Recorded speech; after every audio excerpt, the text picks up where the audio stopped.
Vous avez certainement déjà entendu des expressions telles que marketing stratégique, stratégie financière, gestion stratégique des ressources humaines, stratégie industrielle, ou à peu près n'importe quoi avec le mot stratégie devant, derrière ou à côté. Alors quel sens donner à ces différentes expressions? Existerait-il un marketing stratégique et en quoi serait-il différent du marketing non stratégique? La stratégie financière ajouterait-elle quelque chose à la finance tout court? En fait, eh bien, vous pouvez être convaincu d'une chose.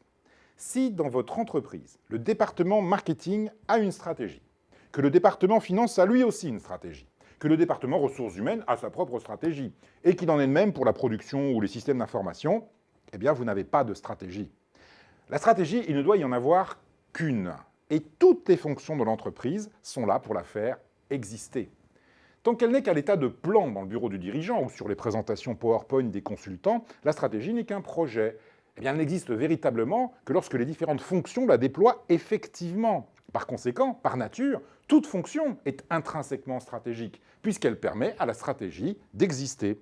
Sans marketing, sans financement, sans ressources humaines, sans production, sans logistique, la stratégie n'est qu'un vœu pieux. Elle ne devient l'orientation à long terme de votre entreprise que lorsque toutes les fonctions se l'approprient.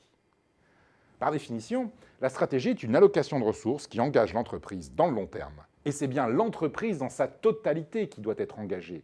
Si chacune de vos fonctions définit sa propre stratégie, indépendamment des autres, eh bien votre allocation de ressources risque d'être incohérente. Les efforts des uns risquent d'être réduits à néant par les efforts des autres, tandis que les jeux politiques, les conflits d'intérêts, les guerres de pouvoir risquent d'empêcher d'atteindre le but collectif.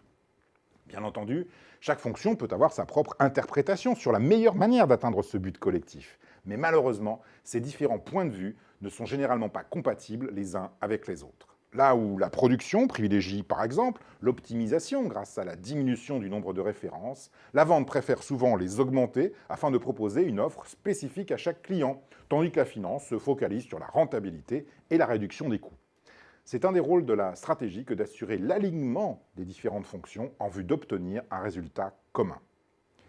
Dans ces conditions, pourquoi parler de marketing stratégique ou de stratégie financière? Qu'est-ce que cela ajoute, sinon de la confusion?